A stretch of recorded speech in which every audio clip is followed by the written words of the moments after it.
And people now imported palm oil from Ghana. And if you look at the exchange rate, 1,000 sefa today is 650 Naira.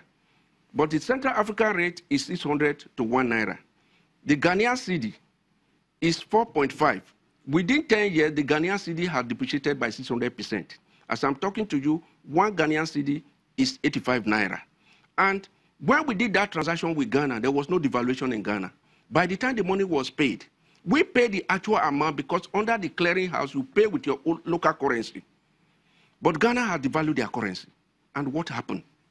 They lost more than 20 million for doing business with their sister company.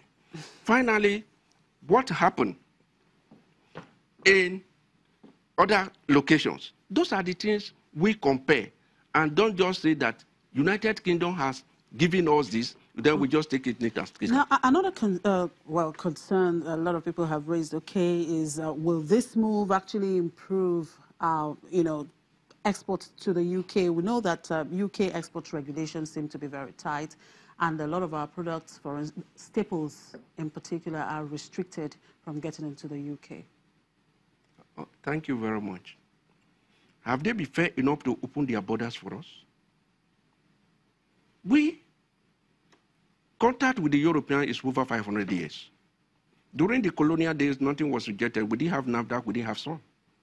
The problem of this country was the collapse of the Commodity Board. The first Commodity Board was the Western Region Commodity Board of 1946, which was collapsed in 1986. Now we're having rejections. UK is telling us they want to give us money. Are they going to give us the standard? Are they quantity? Who determines the price? We thank God that the Chinese are here with all the Indians. In the past, most of the things we were getting from the Western world, they determine what to pay and all that. We have been exporting cocoa since 1910. Exporting cocoa beans and getting chocolate. British to come over and invest more in infrastructure. We have failed in AGOA, and I've told the American government, if you want us to succeed in AGOA, set the standard, come and play with us, set those standards, and we will follow you. But if you now say we are exporting raw produce in the 21st century, it's far from it. The era of exporting cocoa beans, the era of exporting sesame seed and all that, it's all over. Have you ever wondered, we sit down in this studio or in the classroom or research center to bring out £1, which is just a sheet of paper, that 500 Naira is equivalent to £1 British. So it's a question that some of us have to answer.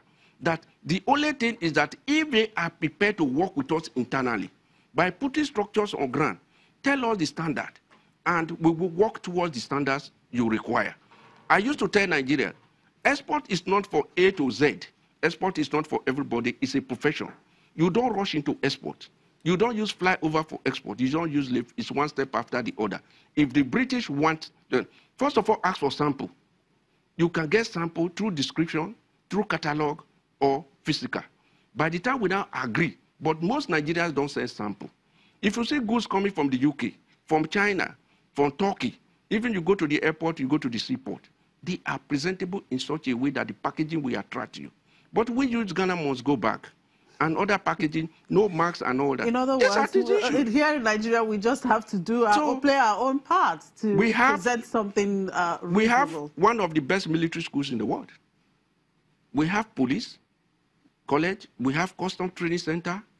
Who is training the Nigerian investor? Who is training the Nigerian exporter? It takes 7 years to read medicine. You don't just attend seminar and workshop and say you are an exporter. What we need to do now is to build capacity to be a global player. Because in international trade, there is nothing like home advantage. It's either you are there or they continue to reject you and your products. And what specifically do you think, or how do you think the Nigerian government should go about accepting this gesture from the British government? There are 25 incentives put in place by the Nigerian government for exporters. If the 25 incentives are working, will we be in this stage? If you look at oil, what is OPEC allocation, for instance? You will see that 2 Kuwaitis are entitled to 1 barrel of oil, Nigeria almost 150, Angola about 10. So if you divide that, our foreign reserve is about 40 billion. Divide that by population, it's a clear indication that Nigeria is a poor country. Borrowing money, taking money from others will not take us to the promised land. What we need to do is to start developing capacity. Because countries that were at par with Nigeria at independence, they are miles away. They are not getting British support and loan that you will never pay. Do you give loan to a 60 or 70-year-old man? Grandchildren are going to pay. Now they are giving you 750 pounds. What is the exchange rate as at today? When this administration came in, it was $199 it was 199 naira to the 199 naira to the dollar, and about 300. Today it is 500 plus, and 360. If the money we are giving, if we cannot pay for one reason or the other, and there's no guarantee by Nexi who pays that money, you are going to pay at the exchange rate if the Naira is 1,000 at that time.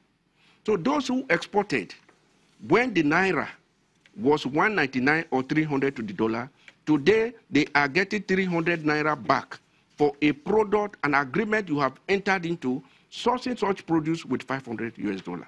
We thank the British government for this gesture. It is now our own responsibility for Nexim to lead us, because it is a risk and they have to guarantee that risk. All right, thank you very much for sharing your thoughts with us, Mr. Sebede. Johnny Sebede is a trade expert and the former Director General of NASIMA. We'll take another break, and when we come back, we'll look at today at the Nigerian stock market with pre-open market analysis. Just stay with us.